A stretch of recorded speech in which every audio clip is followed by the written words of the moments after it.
Hey, in this video I show you how to make Teewurst at home, a spreadable sausage. On the meat side we need some lean beef and pork shoulder, and then some pork belly.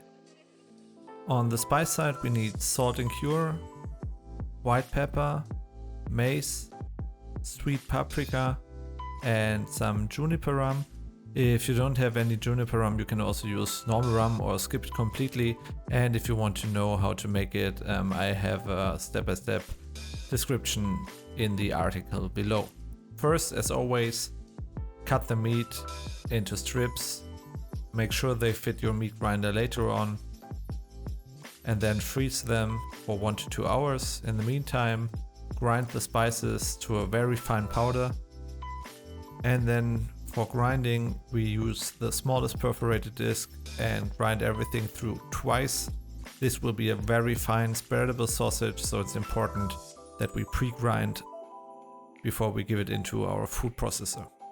Add it into the mixer, add the spices, add the salt, and mix everything well. And you will see the color changing. It will get a bit lighter because the fat will mix with the meat and it will get into a very, very fine paste. And for the filling part, I'm using smokable artificial casings. That's important because we are cold smoking them. You could also use natural casings, but yeah, I'm using these artificial ones. In case you're wondering why I have these thinner stuffer, the only reason is that I have not so much of the mass left in the stuffer once I'm ready with the filling. You can also use a thicker one. It's just because I produced only 500 grams of Teewurst this time. Yeah, stuff everything in and then make sure that it's packed tightly. Make sure there are no air bubbles in it.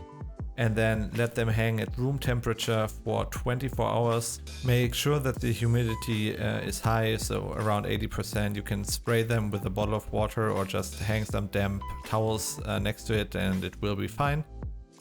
And then after 24 hours you will see that the color changed and they are ready to hang them in the smoker and cold smoke. If you prefer to not smoke them, you can also eat them directly or let them ripen a bit for a few days in a cellar, also works fine. For the cold smoking, just use a cold smoke generator, get in the smoking flour, and then I did 2 runs. That means 12 hours of smoke, then 12 hours no smoke, and then repeat it again. The temperature all the time should be between 15 and 20 degrees Celsius, which is 59 to 68 degrees Fahrenheit. Make sure that you're not above that. And make sure that they have their resting time. And after they are smoked, they have this nice color. It changed a bit more, has this nice yellowish, very fragrant color. And yeah, you can basically eat it, or you can also let it rest for a few days. Then it will get firmer. That's completely up to you. If you like it spreadable like I do, then you can eat it directly. Yeah, here you can see it. The smell is amazing. You can smell the sausage itself, but also like the smoke. The color looks great. Now let's cut it open. Yeah, looks amazing. In case you're wondering why it's why it has this ring on the outside, that was due to the shooting. I basically made it too wet while storing it, and then yeah, the cure got a bit outside, but it won't change the taste. And yeah, now on the bread, let's give it a taste test. Wow, it's so nice and creamy. It has this rich and slight smoke taste. Wow, yeah, what can I say? The full recipe, as always, is below. I can totally recommend that you make this at home. If you like this video, then please give me a thumbs up. Subscribe to the channel. There are weekly sausage videos, and I'll see you on the next one. Bye bye.